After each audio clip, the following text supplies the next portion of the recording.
Okay, so here we are now. We got before, so we got before on the right, Ash on the left. I don't know why it's flipped the other way around today, but this was your sort of swing before. Again, setup was all good now. Your grip's nice, okay. Club's going away, good. It's a little bit outside there, but the club face is square, so that's good.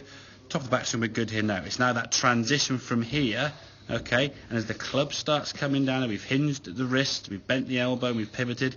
As the club comes in here now, what we don't want to try and do, and I think your way of trying to square the club face up is tipping that club over too far.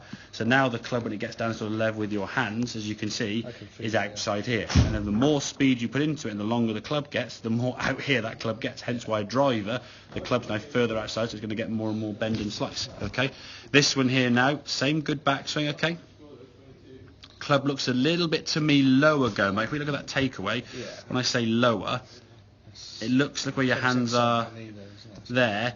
Look where your hands are in relation to sort of your midriff there, and your hands there sort of below the hip bone, okay? The club's in the same position, but you haven't lifted it up so much, and that lifting just puts tension across your chest and your shoulders, so that backswing for me is better.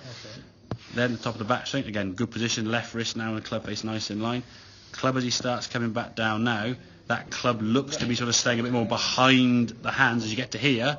He's all right, to be fair. I mean, you've been in worse position. Oh, God, yeah. At least for me, the golf club now is kind of left of the white line, shall we say. Look at this one here now as you come back to golf ball. I know the position's different. But as you come to here now, okay, that ball's touching that white line. It's almost on top of the ball there. This one's way inside the ball there, okay? As the club starts coming down now, that is attacking the ball from a very different direction to what you've been for. It's from there now. Once that hinge there with the elbow and the wrist, it's then straighten to extend and release through. When you do that, the club face will probably work around your body a little bit flatter this way.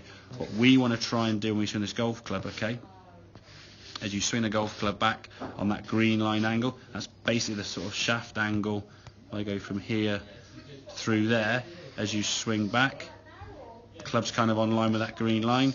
As you come back down, it kind of on line with that green line. If we were to hinge and release the arms up through better on the way through, again back on that green line, you would now swing that club through the green line. We say it's going to be quite steep there because you've kind of gone a bit up this way rather than releasing that club. So if we can get that club working underneath and better, if you start hitting some shots where you get the old root to the side, just say, okay, right, let's do 20 shots and try and step away. Yeah, exactly. Try and reverse it, okay? Get that club on the inside and get that feel. Basically, you're giving that slap at the backside rather than that screw in the or jam jar. This with your hand just tips the club too far over and it's outside. And then of course then you're stuck. And if you don't, you just smother the ground behind the ball and fat hook it. And then to stop that, okay, well just create an angle and lock out to the right. So I know exactly what I'm feeling now. Yeah, at least you can put the feel to the C in the reel, and the numbers on there. Forget the club face, but the numbers. Square it up. Literally. Exactly. Your wrist is this, okay? I say you're basically slapping the arse, okay? You're not trying to and square it, okay? All right, mate? Yeah, no, good. It's perfect. Excellent.